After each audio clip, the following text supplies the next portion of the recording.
Buying a house is one of the most significant investments you will make, and no one wants to face regret after spending the time, money, effort it requires.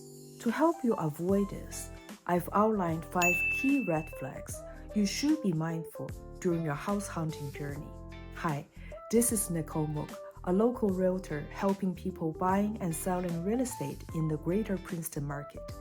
In this episode, I'm going to go over 5 red flags you should pay attention to when you're looking for a house. Number 1, large trees. Mature trees can add beauty to a property. However, they do pose challenges.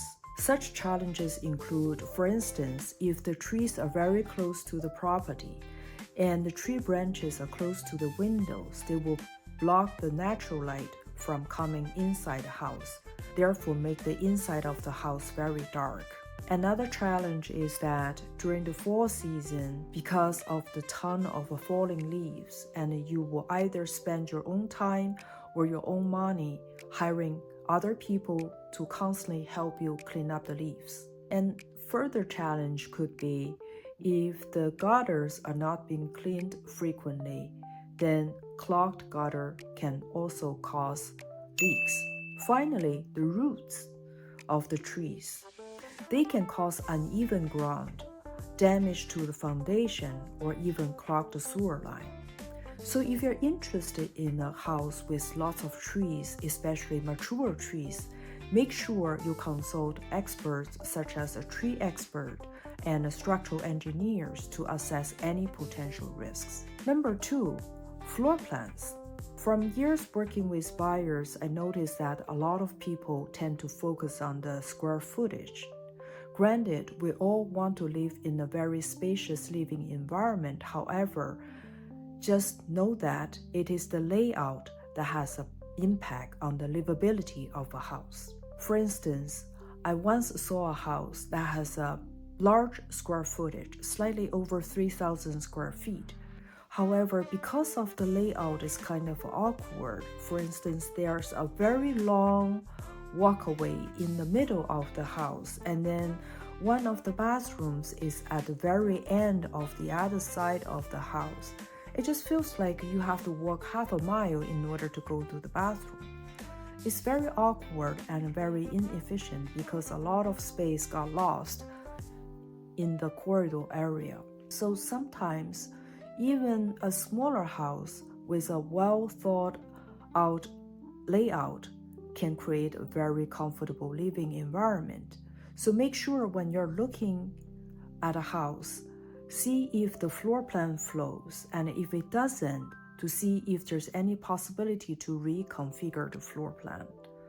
Because in the end, it is the layout that impacts the livability of the property, and eventually the layout will also have an impact on the resale value down the road.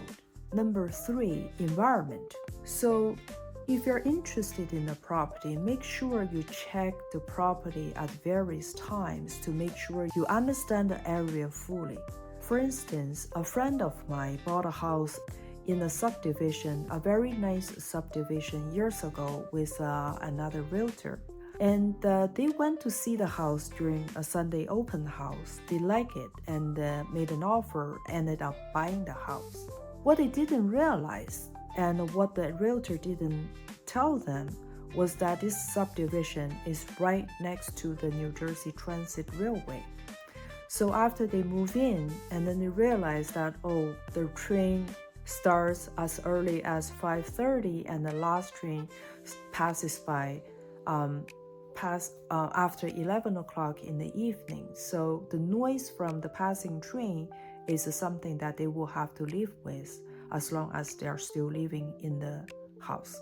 So the point is that if you're interested in a house, check it at different times to make sure that you don't overlook anything, especially like traffic, noise, or any environmental influences. Number 4, location within a subdivision. Buying a house near the entrance of a large subdivision can bring constant traffic and reduce privacy. making your home feel less like a haven and more like a community's gatekeeper. Early this year, I helped one of my past clients sell their townhouse, which they bought with another agent years ago before we met. The townhouse is located right next to the main entrance of a subdivision, and even though we were able to get 8 offers and get it sold way above the asking price, we weren't able to get it sold for as high a price as for houses with better location. So this tells you real estate is all about location. Not only the geographic location matters, the location within a subdivision is also critical. Number 5, flipped houses. Flipped properties can be appealing, but be wary. Make sure to check beyond the surface for upgrades to the essential systems such as plumbing, electrical, HVAC, etc., to ensure the upgrades are not purely cosmetic. Look for a property that is both beautiful and well-maintained.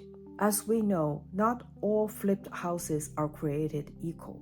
Some people just do the cosmetic work, such as change the kitchen countertops and do the whole house painting, whereas everything else remains the original. However, there are other people who do a more thorough upgrades, which includes the replace of the plumbing system, electrical system, HVAC system, and also do a very decent upgrades to all the surface level.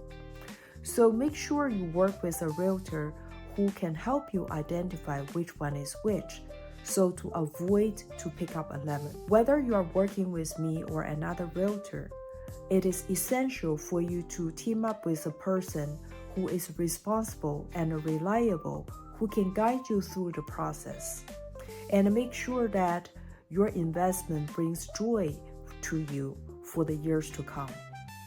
If you find this content helpful, please subscribe for future insights on buying and selling real estate in the greater Princeton market. Until next time, take care.